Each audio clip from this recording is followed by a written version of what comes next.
এক জঙ্গলে এক নেকড়ে বাঘ ছিল। একদিন মাংস খেতে গিয়ে তার গলায় মাংসের হাড় আটকে গেল।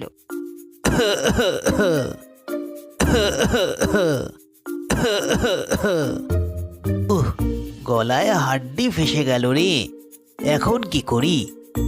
ইস, এটাকে যে কেমন করে বের করি? একা একা তো কিছুতেই বার করতে পারছি না, কারো সাহায্য নিতে হবে। একটু খুঁজে দেখি, যদি কাউকে খুঁজে পাই তাকে বলবো বের করে দিতে। নেকড়ে জঙ্গলের মাঝের রাস্তা দিয়ে চলতে শুরু করলো। কিছু দূর যাওয়ার পর নেকড়ে একটা ছোট্ট খরগোশের দেখা পেল। সে খরগোশকে বলল, ভাই, একটু সাহায্য করবে? হ্যাঁ, আসলে আমার গলায় একটা হাড্ডি ফেসে গেছে, কিছুতেই বের হচ্ছে না, একটু বের করে দাও না ভাই। আমি আর তোমাকে সাহায্য? ভুলে গেছো সেদিন তুমি আমাকে মারতে চেয়েছিলে? তোমাকে কোনো বিশ্বাস নেই, এটাও তোমার কোনো বাহানা হবে। না বাবা না, আমি তোমাকে কোনো সাহায্য করব না। নেকড়ে সেখান থেকে চলে গেল। খানিকক্ষণ চলার পর নেকড়ের সঙ্গে এক বাদরের দেখা হয়ে গেল।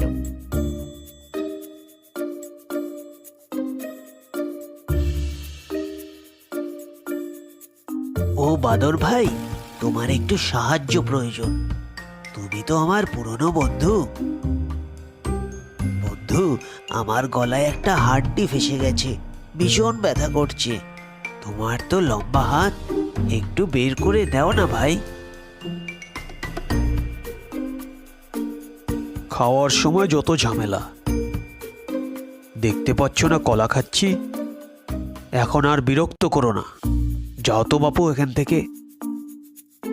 নেকড়ে মনের দুঃখে আবার হাঁটা শুরু করলো আর মনে মনে ভাবলো, এইবার যারই দেখা পাবো, যেভাবেই হোক তাকে রাজি করিয়েই ছাড়বো। হাঁটতে হাঁটতে নেকড়ে নদীর তীরে এসে পৌঁছলো।